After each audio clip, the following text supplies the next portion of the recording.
Welcome home. We are WNST, AM 1570, Towson, Baltimore, and Baltimore Positive. I'm positively back from Florida, NFL owners meetings where Steve Bisciotti and Eric DeCosta ran from me. But the Orioles actually, I said hello to Mike Elias in Fort Myers. It is opening day week here. We will be doing the Maryland Crab Cake Tour beginning on April 9th, and I'm wearing my Costas shirt here, established in 1971, even before the Key Bridge. I am highly encouraging everyone to give love not only to Costas, but to anyone in my peninsula over in Dundalk in my hometown who used to use the bridge to come over and support businesses that come through the tunnel. Please support them. On the 9th of April, we will be doing the Maryland Crab Cake Tour. Next Crab Cake Tour we're doing all morning in advance of an Orioles-Red Sox game from 2 until 5, and I hope we pack the place for an afternoon Orioles game. And I'll be giving away Pac-Mans and 10 times the cash from the Maryland Lottery. So we'll be talking about all of that. I was in a Lake Buena Vista hotel room, mile from Epcot, waking up for the NFL owners meetings after having been out very, very late on Monday night. Seeing Chad Steele play bodyguard for Steve Bisciotti at midnight at the Ritz. And 4 hours later, I was awakened by a text about just something that, I don't know, you just never think you're going to hear that the Key Bridge has fallen. So Crazy. Leonard Raskin joins us now. He is Raskin Global. He manages money, people, expectations. And Leonard, it's amazing because I was gone 5 or 6 days. And that's 5 or 6 day period of time. The amount of things that happened from a historic Baltimore perspective. Peter Angelos died on Saturday afternoon. I don't know that we're going to talk much about it with anybody because of the Key Bridge incident.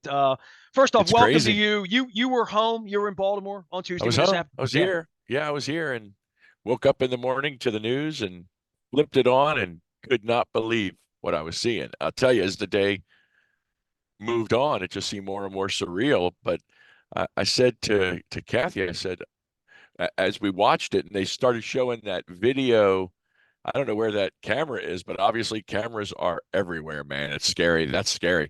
But but there was cameras that filmed the liner, the ship come, and as it was coming and as it turned and then hit the bridge and things fell. And I said to her, they're going to blow that up. They're going to look at that frame by frame like there's a Zapruder film. They're not going to miss an inch of that. But I said to her, honey, it looks like there was nobody on that bridge. Like a couple cars drove across and then there's no traffic. How? Yeah. Right. I said to her, it looks like they said 6 people or 7 people were missing. I'm thinking, okay, how do they know that? Because what I know is I didn't see any cars. I didn't see a single car. I said, this is crazy. Now, later in the day, we heard that there was a Mayday call and they actually somehow got people to the ends of those each side and stopped the traffic, which is stunning. It's just amazing because it happened so quick. The lights went out, the lights went on. Yeah, I mean 2 minutes. Yeah, and somehow somebody got to the end of that bridge and stopped traffic on both sides. And heroes. How bad could it have been? I mean, that thing, another 10 cars could have been on it. I mean, it wasn't middle of the day, but it was still.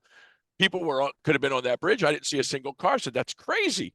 But what's crazy is watching that thing hit the support, and man, it went down like Legos. It went down like Tinker Toys. It was unreal. It was like watching a movie to see that thing hit the water. And my God, I mean, what that means for a community, what that means. So you got the economic impact of the bridge itself, just the traffic and the people. And I know that's your world. I got to tell you this. This is going to sound really crazy to you, I know. But I said to Kath, I said, this is going to sound nuts, but I don't think I've been across that bridge 3 times in my life. Well, I admitted to Bill Cole earlier today that even though I'm from Dundalk, I mean, I've been across that bridge way more times than I could possibly count, but right. I probably only go over it 3 to 5 times a year in any given year. Right. Because even though I'm from Dundalk, I lived at the foot of the McHenry and the Harbor Tunnel. Downtown. So right. I use, easy. Well, no, I'm talking right about Kane Street and where I'm from in Dundalk. It's easy to jump right in. Sure. I would tell you that I used the Key Bridge every time I went to Ocean City as a kid, because it was just quicker to get there that way. But we never used it to go to the airport or to go to a concert in DC or No. anything DC related.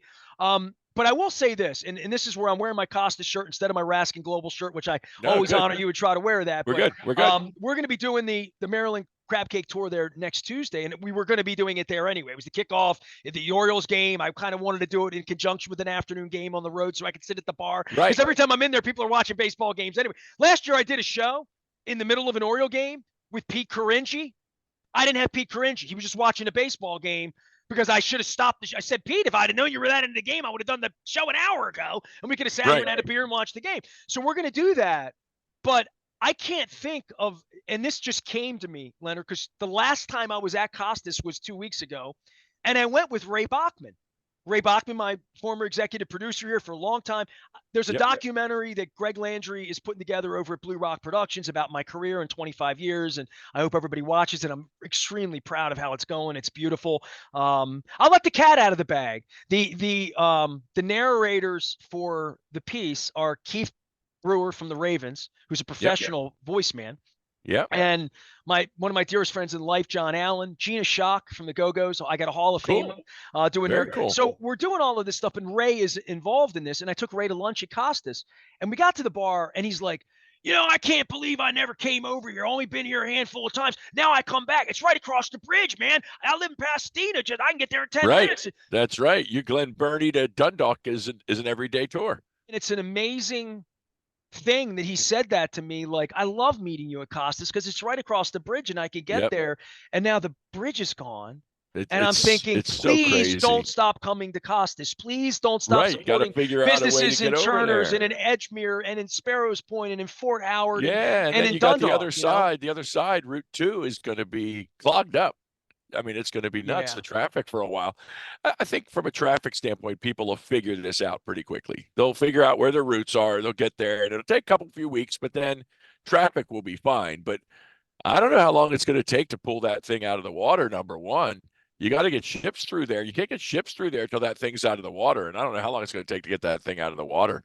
It looks like... And by the way, the water, I mean, this is Chesapeake Bay, so whatever we're doing there, there's a whole economic thing going on for all of it. I mean, when they were talking about gas, and the black plumes of smoke and the smell of gas, which obviously but I thought, oh my God, that's a gigantic ship full of petroleum that's going to take it wherever it was headed. Not only that, whatever. Not only that, but you got to get all those containers off of that ship. You can't. That's not just going to back up. I don't know what's going on with that ship, but it's got to get to the port. It's either got to get to the port or be tugged to the port or be offloaded before it gets to the port. And I'm watching this, and this is how crazy it is. I'm thinking to myself, you just go in and pluck that bridge off of the boat. But what kind of machinery is it going to take? What kind of cranes is it going to take to get in there to get that stuff out of the water? Well, Bill Cole mentioned the Army Corps engineers, like, boom, right away. Like, Biden's like, we're going to build it, boom. I'll say this, and Bill spoke to this, and I don't want to be, I mean, I haven't cried on the radio. I found myself sobbing alone in a hotel room on Tuesday morning. Yeah. Like, what am I? Why am I? How did it hit me? Because you're an emotional person, and you live in the town, and you see the childhood. I called it our 9/11, and Bill poo-pooed that. I'm like, no. This is something we saw in the sky every day of my life. My first 2 homes, I could see it from my house, every day of my life. It's not the human tragedy of that, although 6 people are missing and surely gone. So it's not the human tragedy, but it is the structural equivalent, if you live here and live near there, of what that is. And it looks like you could just pluck those pieces right out of the water. You could just go grab them and move them. But that's going to be, for anybody that's ever been over that bridge and looked down and said, "Holy hell, this is a bigger bridge." It's not. Yeah. It's not. We're inured to it a little bit because we're like, well, it ain't the Bay Bridge, which is like, this just crazy structure, right? But it's still. Oh, it's just something we took for granted, Leonard. I'm getting emotional. Right, you don't even think about it. I saw and heard. And you didn't even go over it. You didn't even use the bridge. A few times in my life. I had a girlfriend. Funny, crazy. I had a girlfriend from Pikesville who was Yep. 30 years old at the time and told me she had only been through the Harbor Tunnel once in her life and the McHenry Tunnel 2 or 3 times. And geographically, it makes all the sense in the world Right. that if There's you're no from reason. anywhere from Towson to Woodlawn, Right. why would you That's it. know There's the no bridge was reason. there, but you just look There's at no it. reason. Right. Yeah. So my son, the boy wonder is in Ohio. And this is national news. This was everywhere, national Everywhere. news. So he got a call. I don't know how these people find people, but some friend of his got him on a call with the Columbus local news because he's from Baltimore. Oh, okay. He did a stand-up. He did a spot on Columbus local news about the bridge. And being how from many Baltimore, times has your kid been across it? Hey, wait. He said on the story with the guy, he said, I've been across that bridge a bazillion times. Now, I think he was talking about the Bay Bridge, but he knows this is not the Bay Bridge. I think he was doing a fine embellishment for the local news there. I sent him a text. Tell him he went a bridge too far. I said, I said to him, I will not call the producers and rat you out, nor will this be on air for anyone to see. But I feel like Ralph Mouth now. Like even in tragedy, I still got it. You know what I mean? I still got it. If he's been across that bridge a bazillion times, it's been without his parents. I can tell you that. Now he does have friends, and he may very well have been more times than me. But a bazillion, I said, dude, that's a little bit of a. The amazing part of it, as we talk about the bridge itself, by the way, Leonard Raskin is our guest, Raskin Global. Please support him. Go out to the website. You can learn about it. Your taxes are due in a couple weeks. Before I came in to talk to you, be proud of me. I filled up my coffee, right? And my cold roofing mug. And I said to my wife, I'm going on with Leonard. We got to figure out taxes. So I just gave a little update because we got opening day and the bridge and this and that, and the weather's going to break. When is the Costas Day? It's April the 9th. That's a Tuesday. Tuesday. It's a Tuesday. Good. The Orioles play at 2 o'clock against the Red Sox. I could be there. I think I'm 11-2, but I'm going to ask Pete and Nick if I can come a little earlier so I can do more radio that morning because we have things to talk about with the bridge, right? We're going to have things to talk about. So April 9th, we're going to be doing doing that. My thoughts on the bridge and the unemotional part of how we build it back. I had Bill Cole on earlier, and we got through the part where we almost cried and let all that go. Yeah. Then there's the thought of not a lot of cars used it, right? Like the people that used it used it every day. Didn't they say 30,000 a day? But he said that's a lot. Well, but what I'm saying is, it was never crowded. There was never a traffic jam on the Key Bridge. Right. So it was always the backup. 5:30 coming from Annapolis. It was always like, listen, I live in Towson, right? If I had to get to the airport in an hour and there was a backup on the way, it's afternoon drive. It's 4:30. Right. I had to get there. I could guarantee myself that if I make it through the 95 split at Rosedale, I could get there quick. Because I'm not going to get backed up in Dundalk. I'm not going to get backed up in North Point Boulevard. I'm not going to get backed up in Essex. I'm from there. I've done this my whole life. Like anybody that's listening to me has as well. I'm with you. You know the lonely road in front of Walmart where the poop plant is, where I grew up, a mile from there. That it's a racetrack. There's no one there. It's fast because it wasn't as utilized. And let's be honest, it was built in 1977. And I'm going to try to tell the story without crying because I'm actually, I got a little emotional a minute ago and I'm getting a little messy. But my Uncle Norman came to my house when I was 9 years old in 1977. He always liked taking me for rides. He didn't have kids of his own at that point. He wound up with lots of kids, but some of them may be listening in Dundalk right now, Jason. But my Uncle Norman came and picked me up. We probably went to the White Coffee Pot Junior because that was his thing, for French fries and a little burger. And he took me for a ride across the bridge when I was 9 years old. That's it.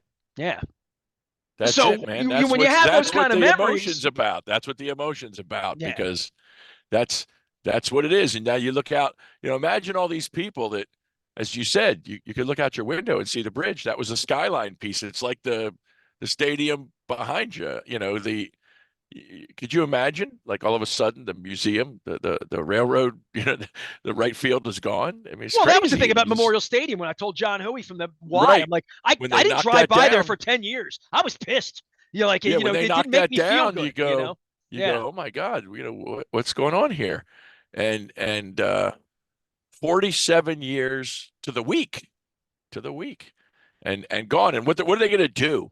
I imagine bridge building is a new art and a new science from Well, they can 50 do it years better. ago. They can dredge it differently. They can get bigger They boats can in if they build it they can make it differently. Like, faster. I mean, they can build it faster. It's going to be more expensive. $100 million in 5 years. It ain't going to be that. It's going to be a but billion as or something. Bill Cole said to me, from an economic standpoint, there were limitations that were there that won't be there. I mean, Sure. Bill even already mentioned the maglevs, trying to find places to go. Yep. Bill actually said something that's going to be heresy to Johnny O or anybody else's. Let's build a tunnel under there. And the idea was the They hazmats would talked always use the about it. bridge, Yeah, right? that's right. So, That's right. You so, can't do that. but this can be rethought from Yeah, a but I don't think you ground could do a level now. tunnel because of the hazmat stuff. The I think hazmat thing. there's too Well, much traffic for them to do that. I think that's an economic bang. How about the folks right now that are out on the is it Carnival? Out on the cruise that it was supposed to come back to the port this weekend and not so much. where are they taking them? I didn't I figure think that part out. Virginia. They're going to take them to Virginia and then bus them back to Baltimore. All I right. didn't Well, know there Leonard was. Raskin's made me cry I on think the air. they could have So, done Philly. They could have done Philly. It would have been a little closer, maybe. well, who but wants to I go don't know. there? Right. Yeah. Who wants to get stuck there? No, well, they're going to take you on a bus. They're going to get you on a bus. I just want to get back. I mean, if I'm on that cruise ship, I'm freaking out. I'm like, oh my God, what's going to happen? But the commerce, you want to talk about what really, beyond the traffic, forget the traffic, the impact of ships from our port not being able to roll out of here and into here. I mean, this is a major, major deal. And here's the big thing. You want to talk about economics. Here's the big thing that scares me the most about the economics. The longer it takes to get that bridge out of the water, the longer it takes to open the port, some of these ships that are going to be rerouted to Norfolk might stay there. Now, they don't have as deep a water as we do, so they may come back. But this is business, and it's cutthroat. And if they get settled in somewhere else, Baltimore stands to lose a fortune. Well, let's make sure that doesn't happen. Yeah, not just in the days that this is closed, but in the days after it reopens. I don't want to say we have to find a way to benefit from a tragedy, but we do. We have to find a way to get this cleared and back open as soon as possible. And I know, to his credit, Wes Moore, this is going to be his project. This is going to be his landmark stake in the ground. This is what I did when I was governor. He's going to be able to plant his flag on this one, and he better do it right. It's going to mean a big deal for his terms and his future. Again, that this tragedy happened on his watch. He's going to be able to stake his flag, or he's going to die on the vine on this one. It's got to be done right. It's got to get done. I hate to say it, with all the human tragedy and everything else, it's got to get done fast. Leonard Raskin is here. Raskin Global. Okay, so I only have a couple minutes with you today. Yeah. Anything you want to say about Peter? Anything you want to say about the team? And well, you're going to opening day. I'm going to opening day. Whenever opening I'm going day to tell you is, this. I'm going to tell you this. Here's my only thinking. So I'm the financial guy. I'm always the financial guy. Let's cut to the chase. George Steinbrenner died in 2010, when the one time in the last 50 plus 100 years, give or take, that the estate tax was repealed. His kids paid no transfer tax when they inherited the Yankees. Okay? That's how we know Hank's name. So here we are, Peter Angelos, and we talked about this a month or so ago when I talked about the team being sold. The kids would have to pay a capital gains tax. The difference between 170 million purchase price, 1.7 billion sales price, state of Maryland, call it $1.5 billion, call it taxed at a third, federal and state. That's cool, clean $500 million. I did the math. If you do the math, $500 million, right? Which, when someone dies and you inherit the asset and sell it, that tax is forgiven. The team was not sold and finalized until Wednesday, Thursday, right before opening day. Okay. The letter of intent and all of that does not make a sale for the government. It's at the time of the settlement, if you will. You go to close on your house, you settle. So you're That's saying when you John sold it. Angelo saved himself a lot of money, and his brother? I'm saying his father saved him 500 million. No, yeah, on $1.5 billion, he saved him $500 million in taxes by dying before the sale was completed. Well, that I'm was not always going to be the saying- case. Yeah. What do you mean? No, It was negotiated that way. No, the 40% was always going to stay. Right, but the point is the beginning half. So 250. So 250 million saved by dying before the transaction settled. Well, That's fortuitous. Well, okay. So we'll leave it at that, and then we'll come back and talk. Look, I'm not legacy saying next a week. damn thing about it other than that it occurred. It occurred. I don't think there's anything nefarious about it. Oh, My God. no, I don't mean anything like that at all. I'm just saying, it's just fortuitous. All right, fortuitous. So this is how the rich get richer. As a guy that sadly he's gone, but I look at the tax and financial of it. That's I was my in job. a room with 30 billionaires 48 hours ago. Like literally. Yep. I saw Yep. Stephen Jones 3 feet away from me opening bottles of Silver Oak. I Yep. saw Steve Bisciotti drinking wine I cannot afford and running for literally. He and DaCosta ran from me. They ran from me. Terrible. In Florida. They ran from me. Disgusting. And I will never forget the look on Eric DaCosta's Right. face of the image of that taking place. Ridiculous. Watching the fear of them and them cower behind a closed door. So I have that image of Florida, but then 5 hours later, the Key Bridge went down. We have more important things to do here than football. Absolutely. And certainly opening day this week, the sale and transfer of the baseball team. We'll be talking Let's about go all of O's. this. And at some point, March Madness will be over. And at some point, it'll be 70 degrees again. And you and I will be at a baseball game, Leonard Raskin. Amen. Find Amen. Leonard Raskin out of Raskin Global. He manages money and manages the American dream and manages expectations and gives really solid advice. I am Nestor. We are WNST, AM 1570, Towson, Baltimore, and we never stop talking Baltimore positive.